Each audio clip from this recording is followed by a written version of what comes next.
या रेसिपीमध्ये आपलं स्वागत आहे. आपण करणार आहे सोयाबीनची भाजी करणार आहे. त्यासाठी एक कढई ठेवून घेतली, त्यात आपण तेल टाकून घेऊया. तेल छान तापलं की त्यात जिरं त्यातच आपण बेटर रेडी करून घेतले. कांदा, टोमॅटो, लसूण, आलं ते बारीक करून घेतले मिक्सरमध्ये.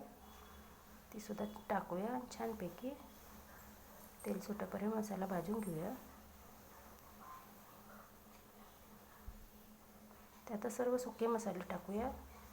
2 चमचे लाल तिखट, 1 चमचा धना पावडर, अर्धा चमचा गरम मसाला, अर्धा चमचा हळद, चवीनुसार मीठ टाकूया. तर व्यवस्थित असा तेल सुटेपर्यंत मसाला भाजून घेऊया.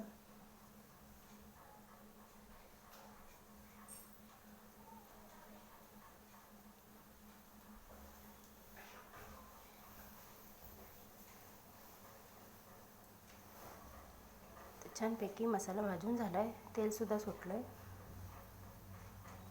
त्यातच सोयाबीन आहे, ते आपण गरम पाण्यात भिजून घेतलेलं आहे आणि त्याचे 2-2 काप करून घेतलेले आहे.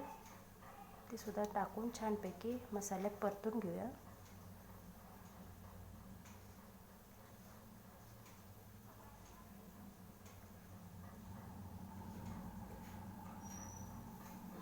त्यातच 1 ग्लास जेवढं गरम पाणी ओतूया.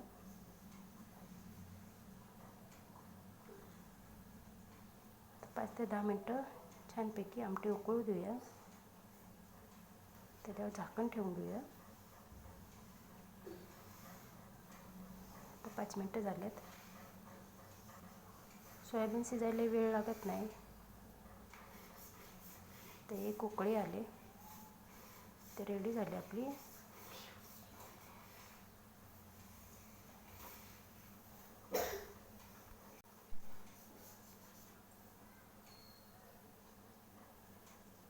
रेडी झाली आपली सोयाबीनची भाजी.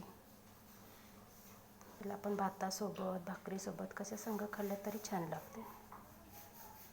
तर व्हिडिओ आवडल्यास लाईक, शेअर, सबस्क्राईब करायला विसरू नका. धन्यवाद.